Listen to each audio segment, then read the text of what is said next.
This is the Authentic Change Podcast, and I am Mike Horne. Authenticity reflects what we want from each other and our organizations. Open communication, trust, community, fun, and opportunity.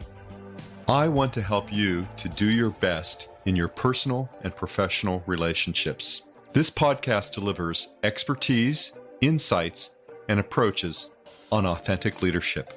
To live your purpose, to lead from your values, to establish connected relationships, to steward people and culture change, to build and sustain prosperity, and to open doors and possibilities. This podcast will assist you in paving the way forward to personal, team, and organizational prosperity. Welcome to this episode of the Authentic Change Podcast. I am so delighted to have in the studio today, in our virtual studio, David Taylor-Klaus, who is a master certified coach and has a position and a view and an outlook on the world that really helps us to connect with who we are and what we do. And I'm delighted for everyone in the audience today to be able to join in on this conversation that I have with David. And David, again, welcome. I'm so glad that you're here. Tell our audience about yourself and some highlights about your work. Fabulous. Well, first of all, I love that you used the word delighted, because I realize that really captures where I am right now. I love the conversation we had before, and I look forward to seeing where this one goes. Tell me about yourself. I always marvel at that question, because so often, I have a coach who wanted to introduce me to his community, and he said, "Tell me about your greatest accomplishment." I'm like, well, he wanted all the business accolades. I'm like, no. My greatest accomplishment, what I'm proudest of is, I've been married to an unbelievable woman that I've known since I was 11 for now over 30 years. We have 3 kids and now a daughter-in-law, all of whom are active parts of our world, and we all adore and love each other.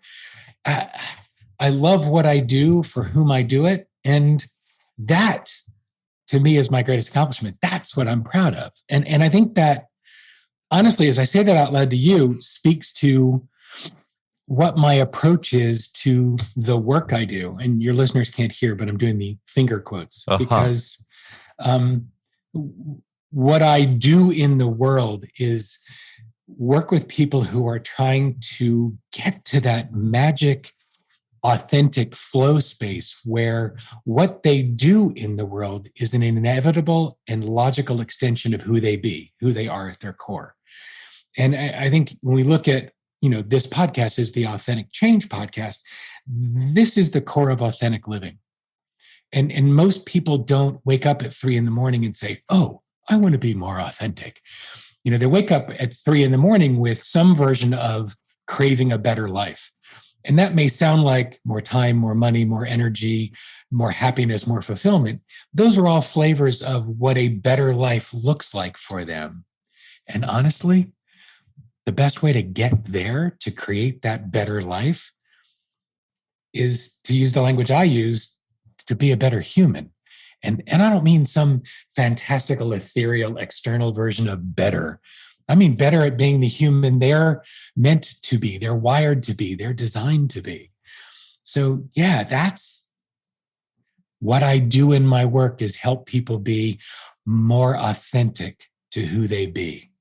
And since I'm going to make some assumptions here that most of this stems from this greatest accomplishment that you have in terms of your partnership, your family, and how that extends.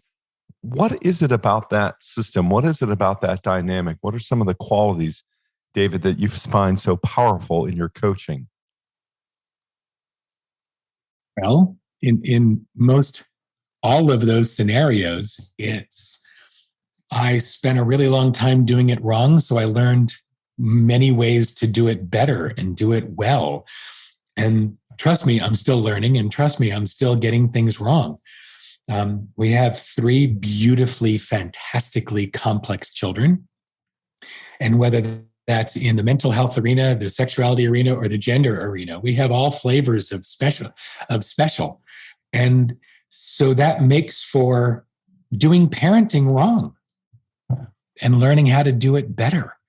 I think so often people, whether it's in personal world or professional world, find that they're doing something wrong and they double down on it, on what they should be doing and what they're told to do and how it's supposed to look, which, by the way, is all wrong. and so things spiral down. And in my parenting and my partnering and even my coaching and my leadership and the companies I've grown and the companies I've exited, in all those situations, the core element was I was willing at a certain point, I became willing to see what I was doing that was out of alignment, that was inauthentic, that was wrong, and do the work. And so here's the language that wants to come out. Do the work in partnering with the universe to get it right. Right. I speak about alignment. I speak about authenticity in terms of alignment, that there is an alignment between what we say and what we do, and even better if it connects to what we think. So if we can get the words and actions to match, we can work on mindset as well. And perhaps it all stems from that. I'm wondering, though, may I argue with you on that a little bit? Yes, please. As you said, in alignment with what we think. And that's a place we get into trouble, because we get caught up in habits of thinking. And if you look at Don Miguel Ruiz, inherited agreements, they're not ours. And so a lot of the stuff we think is what gets us messed up. And I think, caught myself. What's true is that we don't pay enough attention to what we feel, the somatic knowing. Look, the little gray matter inside of your skull is 3% of your body mass. And yet we spend 90% of our time paying attention to what we think and very little time paying attention to our heart intelligence or our gut wisdom or our instincts or our intuition, all that somatic knowing. When we pay more attention to that, when we're aligned in that arena, wow, that's when it gets incredibly powerful and very juicy. So important, I think, is a practice to have a clear feeling a day.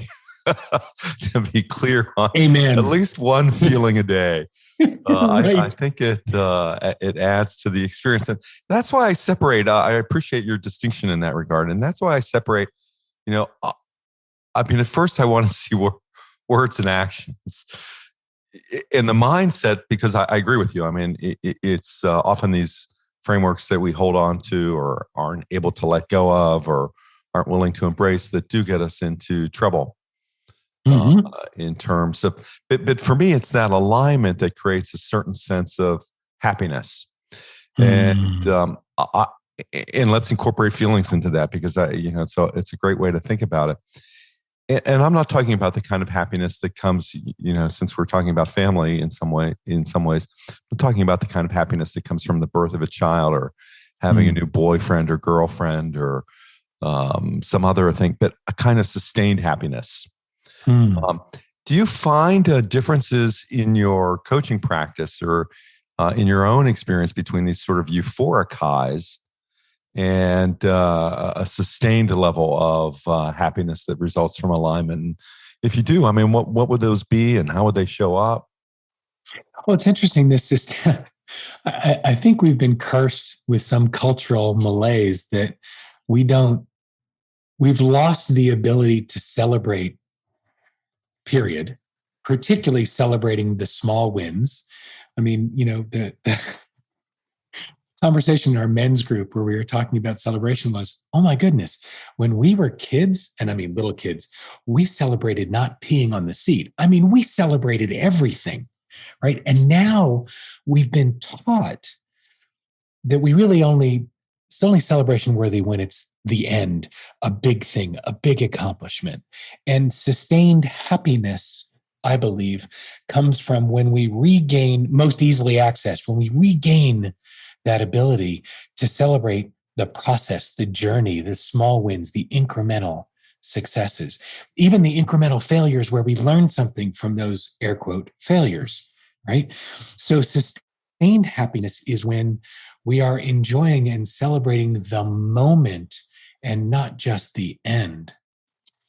We get in trouble with the I'll be happy when I graduate, when I get this job, when I get this promotion, when I get this raise. Well, dude, you're missing all the happiness of the moment in between. We don't time travel well. If we're putting ourselves in the future, I'll be happy when I get there. There's no there. The only place we have to be happy is in this moment. And as you, since so much of this, one of the things I like about, one thing I've read about you and one thing I understand about you, and maybe one thing we talked about earlier, was that you help busy executives get back in touch with their families. How does this all connect for you? I mean, it seems almost systemic in your experience of life. Or well, it is, and the language that I use for that is I reintroduce successful entrepreneurs and senior leaders to their families, and I'm amazed that almost half of my clients aren't married and don't have kids. And it's not, I don't mean literally necessarily reintroducing them to their family. What lands for folks, and I'd be curious in any of the, comments to this episode, what people want to share about how that idea landed for them. Because what I've noticed over the years is what lands for people is, oh my, I am so driven and so over calibrated towards my professional growth and professional success that it's come at the expense of my personal fulfillment. I've lost connection with the core things that are important. So, to their families becomes a stand-in phrase for to the stuff that's core to the being human. Mm-hmm. We're not here to work. Nobody lives to work. We work so that we can live. Right? We work so that we can pay for the things that are driven by and aligned with our values. The problem is too many of us end up, so I'm going to try not to go on a rant here. The phrase work-life balance is a horrific lie. Agreed. And I don't know whose twisted idea it was to put the word work first. That's what screwed us up. We too often, and for those high performers, uber-driven type A or type AAA, we can get too over-calibrated towards work. And that mindset is messing us up and preventing us from actually finding the happiness and the fulfillment that we crave. So does that answer your question, Mike? Yes, and you make an interesting statement. One of the things that I've read is you make this observation when Michelangelo was asked how he carved exquisite sculptures. His response was, I free them from the stone. And as I understand your practice, in many ways, it is about that in your coaching work. That's a pretty tall order. Well, on one hand, it can sound that way, but is it? Well, that's what I'm wondering. So what I'll let you know, painting is not a reductive art, meaning you are adding stuff to the canvas. That to me is harder, right? And when the reason I use the Michelangelo metaphor of chipping away everything that isn't the figure, right? When he was teaching students, the line he used when he spoke to them, and I wish I had it in Italian, but my accent's terrible. It was my job is to teach you to chip away everything that isn't the figure. Mm-hmm. And that's my job as a coach. And frankly, that's all of our jobs as adults to get back to our pure, authentic self, is to chip away everything that isn't real, isn't authentic, isn't true, isn't you. So we're chipping down to what's true and removing all of the emotional and social and environmental clutter. That's a lot easier than trying to build something out of whole cloth, to me, which is why I do what I do. Yeah. So interesting, and when some people define integrity, they think about just what you said. It's out of whole cloth. A structural engineer might say things all hang together systemically. And what that prompts me to be curious about is context and ground. In Gestalt therapy, we talk about figure and ground, and what's figural for the individual, what's in the foreground of experience. How do you think about that as you're working with clients? You're a master certified coach. How do you think about all the context around an individual? I think about many of the executives with whom I work who have, by many standards, demanding schedules. Well, they allow it to be. Sure. Some of them find that as a badge of honor too. Yes, but let's absolutely. leave that aside. So much of it is, particularly with executives, is to slow them down. It's hard to hear at speed. I'm a cyclist, so one of the things I talk about is, anybody who's ever been on a bike with a helmet. By the way, you shouldn't be on a bike without a helmet. The idea is, one who doesn't wear a helmet has nothing to protect. So that's my push for wearing a helmet. The challenge is that as you go faster, the wind is running across the straps on your helmet, yes, creating background noise. It becomes harder to hear traffic noise, the other cyclists, and so on. It's very much the same for us in our day-to-day life. The faster we move, the harder it is to hear what's important. And that is what's important from the people around us, from the systems around us. Most importantly, that somatic knowing, our intuition, our instinct, the language of our values, what's real and core for us. One of the things I pay attention to, that I keep in front of me right above the camera on the screen, is real, not right. It's important that I get it real. It's not important that I get it right. Real is right for me, not right in terms of the world. So with executives, so much of the work, and actually for entrepreneurs as well, is slowing them down so they can learn to listen to their knowing, their internal language, their feeling. The more I can help them get in touch with that, the better their answers become, the better their decisions become, and inherently the better their results become. And so, yes, sometimes it's a struggle because they have very demanding schedules. And that's the work. It's just perhaps as you were describing that often as I encounter people, individuals in as a coachee or within groups with whom I'm working, this ability to add more is the second thought after taking things away. Right. I'll do less of this. I'll stop this kind of behavior. And really the challenge is on how do you embrace a new order in many ways. I was thinking about cycling. You've touched on a very powerful piece there, because here's what the brain wants to do. As they slow down and start looking at the things that don't fit, aren't aligned, and culling them, pulling them out of their world, right? Cutting things out. All of a sudden the brain says, ooh, blank space, let's fill it. And that's a knee-jerk animalistic response from scarcity.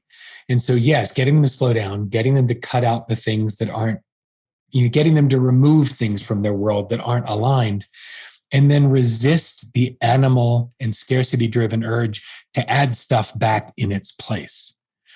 Right? It's much like the elimination diet. If you ever had a kid who has a bunch of allergies, they'll cut them down to like 5 things to eat and then slowly add one back at a time to let their body adapt and to see what works. Well, the tendency is, oh, great, these 5 things work. Let me add 10 more. No, that's not how it works. And again, we resisting our animalistic urges is effort.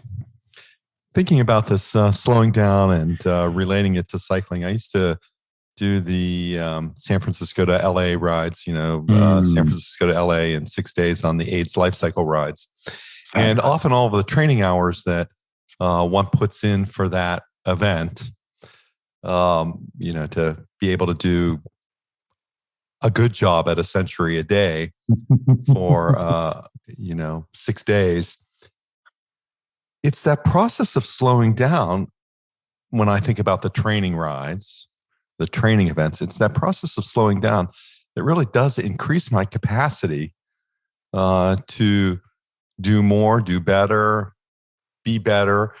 And again, not better in that rehabilitative sense, but feeling more of who I am in relationship to others as well. Well, we have, for those of us that are over 40, we have a cool cultural reference point for it. And that was the Karate Kid. Uh-huh. And Mr. Miyagi had whatever the name of the character was that Ralph Macchio played, spend all that time, wax on, wax off, paint the fence, and so on. And it was getting him to slow down and do these repetitive motions so that when he encountered a threat at pace, he was able to use those motions that he had brought into muscle memory in response to circumstance. And that's exactly what we do in coaching. And what you're speaking to in cycling is learning to slow down and bring into muscle memory the skills and techniques that we need so that we can draw on them unconsciously as circumstance impose on our world. And again, what a great example of slow down to speed up. David, is there a relationship between loving and leading? And if there is, what is it? I think about my experience in, I'll call it a corporate classroom. It was a training. It was a team development event from a group of global leaders around the world. And I always do, I pay attention to how startled people seem when I talk about love in the workplace.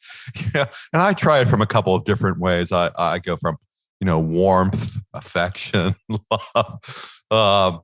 I just often wonder about that relationship and how we talk about it meaningfully and comfortably in leadership work.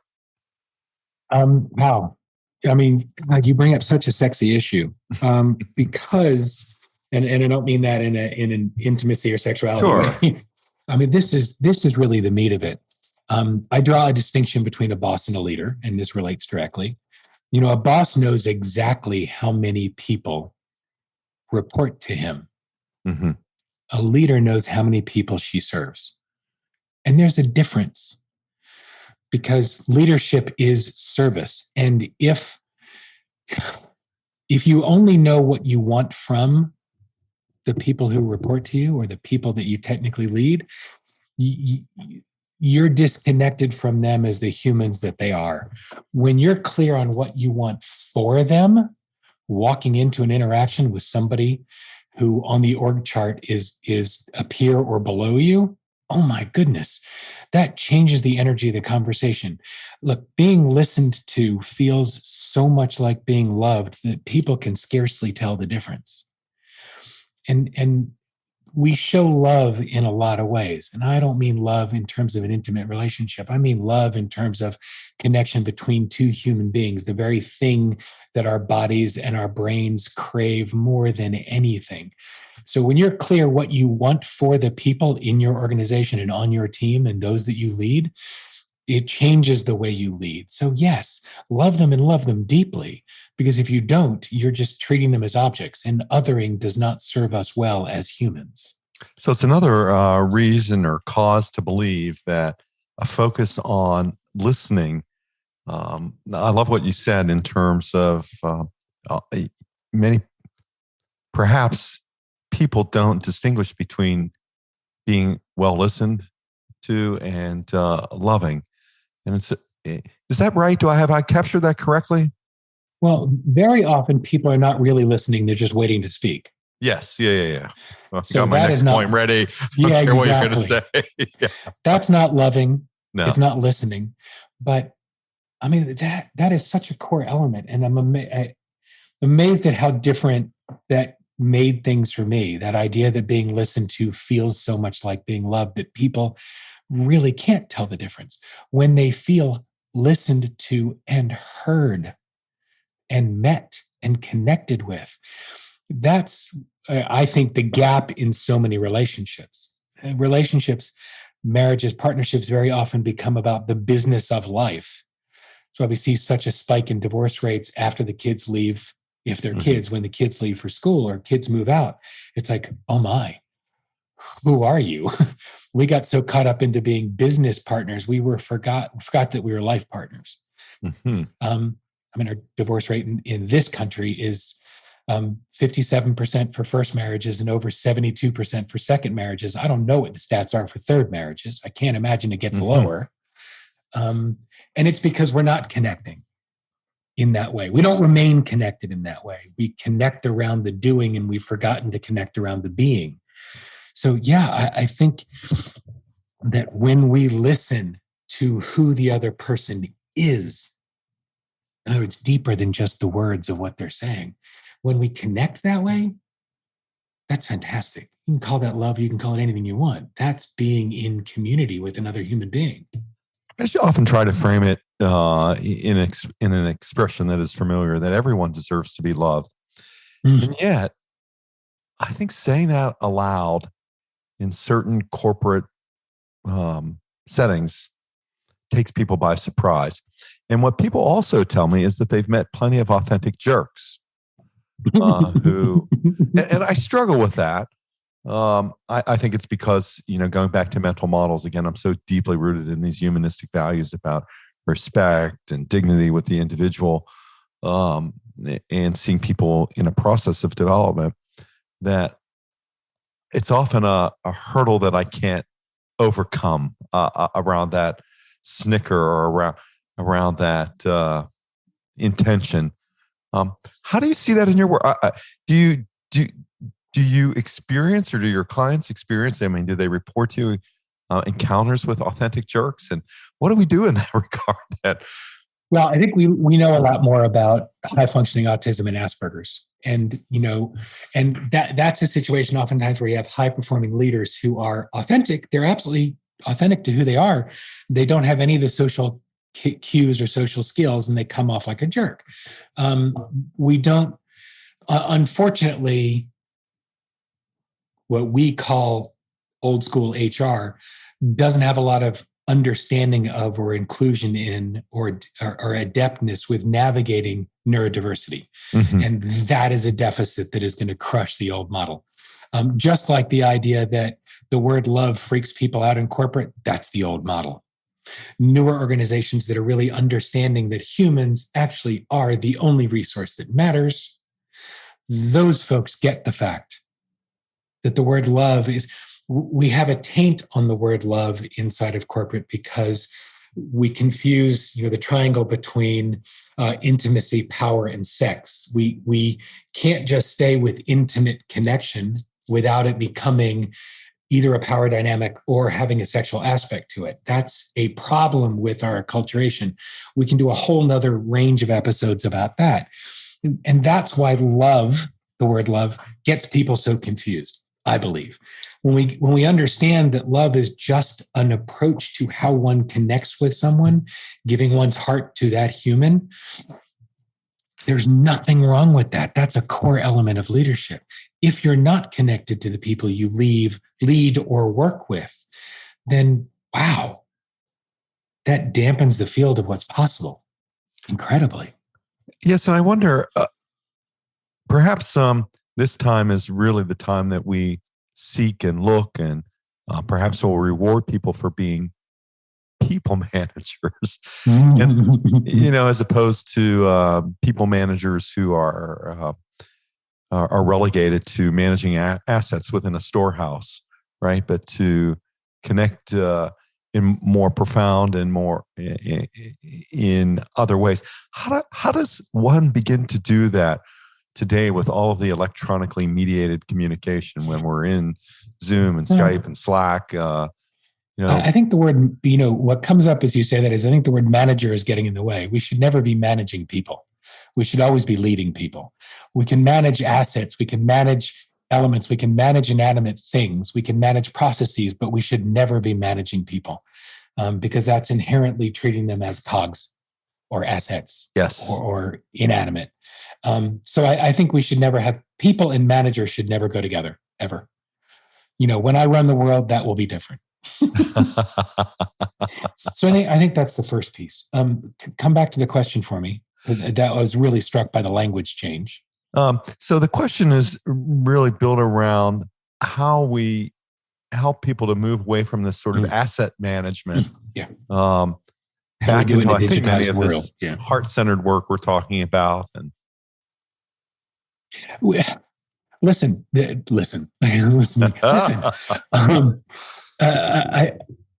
I think the idea of back to work is being conflated with back to the office.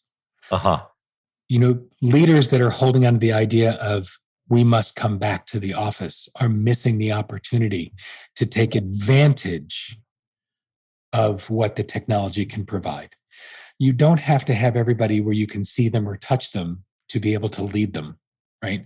Because it's about a connection, and connection doesn't require sharing the same space. Yes, mirror neurons fire differently when you share the same physical space. I get that. And that doesn't have to happen day to day. There's a way to remain connected with people because you have a focus on connecting with that human over great distances. My client base, long before COVID hit in early 2020, for the last 12 years, my client base has spanned 16 time zones. And I don't live on an airplane. I've been communicating with them and connecting with them and serving some of them for as many as 10 years continuously over great distance. We can be in an intimate human connection with people at great distance for over a great duration of time. It has to do with how we connect and how we open ourselves up and how open the other person is willing to be. And I think to conflate the two, we can't be connected and I can't lead as effectively unless we're all back in the office. If you think the Great Resignation was a massive ill, then leaders like that are going to experience a micro version of that in their own organization. They already are. And I think that it's so interesting as we reframe it. I saw a headline that maybe even your manager wants to quit. Your leader wants to quit. Hey, a lot of the leaders want to quit too. Yeah. When we talk about the Great Resignation, yes, millions of people have left companies. I'm more worried about the ones who left the company but didn't tell anybody. They're so disengaged. They're drawing a paycheck, but they're disengaged completely. Right. That's the horrific stat. And I would imagine at some level, at some distance, at some point of observation, that when folks work with you, it does increase their engagement. It increases the amount of discretionary effort that they're willing to invest in themselves and in their organization. Do you find that to be true? Well, when people feel connected with, I don't think worked with necessarily is the language that captures the idea that I think you're speaking to. When people feel connected to, there's a platform called EOS, Entrepreneur Operating System. Gino Wickman wrote a book called Traction that has expanded into a massive movement. It's an operating system for running organizations. And by the way, they don't have to be small entrepreneurial organizations. They can be massive companies. And one of the very first things in their level 10 meeting, the meeting structure, is people connect with each other first. And whether it's everybody has a chance to celebrate something for a minute at the beginning of the meeting, and personal is preferred, not a business success, so that people get to know the people in the room with them. Whatever the element is that organization decides and designs for that team, first bit is connecting with the other humans in the room at a human level. Because if we, again, this goes back to the more that our organizations institutionalize othering or treating others as inanimate objects, this goes back to I and thou, treating people as objects. Oh my God, that's terrible. And that dehumanizes them. And if you dehumanize someone, the amount of discretionary effort they'll put in drops to as close to zero as humanly possible. Where they feel connected with at a human level, that amplifies what they're willing to invest in terms of time, effort, energy, and attention for currencies that matter. I often, when clients ask, where do I start, even on what and how issues, I often suggest that the best technology we have is to say hello. Just as a way of, thinking about the person in front of me not being an element of production. Absolutely. So that's the how monster comes in. I have, most of the high performers I work with have very strong how monsters. Sure. Well, how do I do this? What's my first step? And yes, hello is a brilliant first step. The next thing I work on getting them to do, the invitation is to sit still for a moment before an interaction and surface what it is you want for that human being. Let me take it to a sales scenario. Every buyer or purchaser knows that the salesperson wants something from them. You enter the conversation with that response energy. Oh, yeah, you just want something from me. The sales folk who come in with an energy of what they want for the buyer changes the energy of the conversation, changes the level of engagement by the buyer, makes it invites more of a partnership. And when we approach another person from the energy of, I know what I want for you, even if it's never expressed, that changes the very nature of the engagement. So what I want for leaders and what I invite leaders to do is absolutely to consider what they want for the other person in that conversation before walking into that conversation. David, you're a best-selling author, a master certified coach. As I'm thinking about the last moments and minutes of our of this episode, how do people connect with you, and how do they connect with your work? What are the best ways to be in touch with you?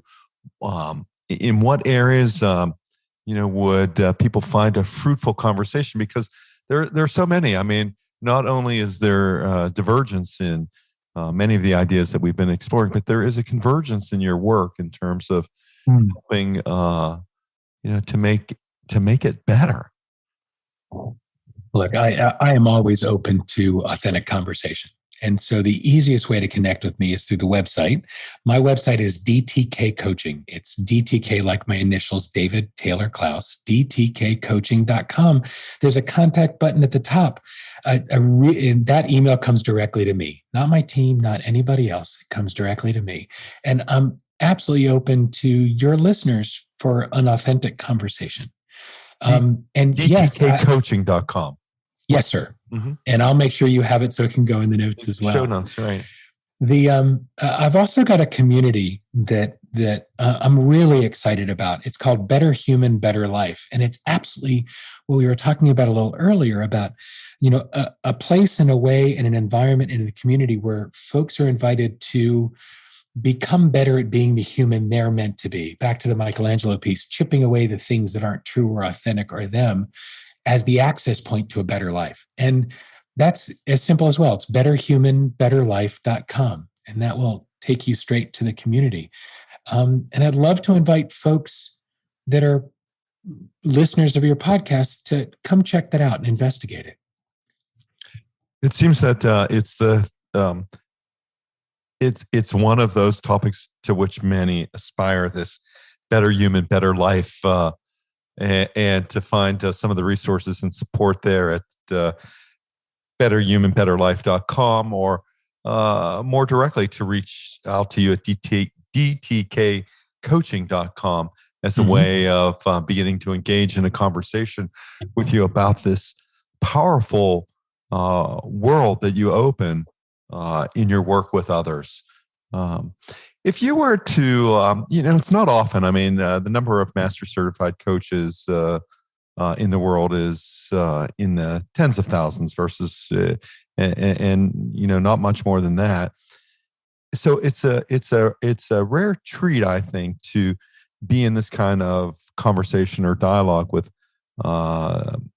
you, and appreciating all of your accomplishments in this regard. And I almost hate to do this, but I'm going to do it anyway, is to, what are the one or two pieces of salient advice, guidance, question, however you might think about it, that you would offer to people who want to, see their release from the stone? I'm fascinated by how hard we make things that are easy. And I think that we can decide where it comes from, but we seem to culturally be tied up in the myth that the fiercer the dragon, the sweeter the victory. And that's actually a screaming lie. It's the fiercer the dragon, the bloodier the combatant. And we have become a culture of heartaholics. We make things hard so we feel like we accomplish something. And what I want to offer to the folks listening is a question that may sound irritatingly simplistic, and you may even be irritated in applying it. I don't care. I want you to keep doing it anyway. And that is, what will this look like when it's easy? And don't get caught up in the if game. What would this look like if it were easy? That's an escape. The language is important. What will this look like when it's easy? It invites you to think about things with a different frame, in a different light, and see what the easeful path is. It doesn't mean there's no effort. It doesn't mean you're not expending energy. It doesn't mean it doesn't require time or attention. What it means is it's a natural, progressive way for you to do it. It is easeful and grace-filled. So what will this look like when it's easy? And if you're willing to push past the irritation, I promise you, you are inviting a much easier path for yourself. What will this look like when it's easy? It's a visualization. It's Amen. Takes us into the next journey, progresses us into the journey, perhaps is a way of thinking about it rather than a next journey. David, a wonderful conversation. I know you have much to receive and yet more to offer. And that's what excites me about the possibilities of members of our audience connecting with you, of being in contact with you. And again, the easiest way to do that is dtkcoaching.com. I could also explore David's other sites, but all available in the show notes. And David, thank you so much. I appreciate how you scheduled this into your life, and I'm just delighted that our audience, our guests in our audience, everyone who's listening has an opportunity to be present with you and to find these great gifts that you're bringing in terms of hope and discernment and presence, in terms of sparking more love in the workplace and more love for ourselves as we're on this journey. So David Taylor-Klaus, thank you so much. It's been an absolute delight to have you as a guest on the Authentic Change podcast. Thrilled that I got a chance to have this conversation with you. Thanks for opening this up. Great. Thank you, David. dtkcoaching.com. So until the next episode of the Authentic Change podcast, stay well. Thanks for listening. And I hope you'll subscribe today and tell a friend about our show. If you're looking for hands-on help to increase your success through authentic change, or have a question you'd like to hear me answer here, please email me at mike@mike-horne.com.